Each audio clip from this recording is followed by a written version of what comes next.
ચોમાસા પહેલા જાગ્યું છે અમદાવાદ મહાનગરપાલિકા જીએમડીસી તરફના રસ્તે ડ્રેનેજની કામગીરી ડ્રેનેજ લાઇન 2 ફેઝમાં નાખવાની કામગીરી શરૂ કરવામાં આવી 2 મહિના આલ્ફા મોલથી જીએમડીસી તરફનો માર્ગ બંધ રહેશે ચોમાસામાં પાણી ભરાવાની સમસ્યાથી હવે રાહત મળશે કામગીરીને લીધે વાહન ચાલકોને પડશે હાલાકી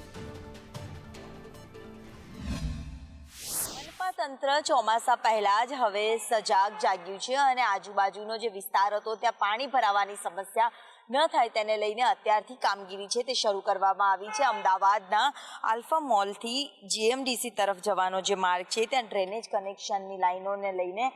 તમામ જે વ્યવસ્થાઓ છે તે અત્યારથી જ આગમચેતીના ભાગરૂપે પહેલેથી જ અત્યારથી કામગીરી છે તે શરૂ કરવામાં આવી છે અને અંદાજિત 1 મહિના સુધી આ માર્ગ છે તે બંધ રાખવાની પણ જાહેરાત છે તે કરવામાં આવી છે ડ્રેનેજ લાઇનને લઈને આજુબાજુના વિસ્તારોમાં જે પાણી ભરાવાની સમસ્યા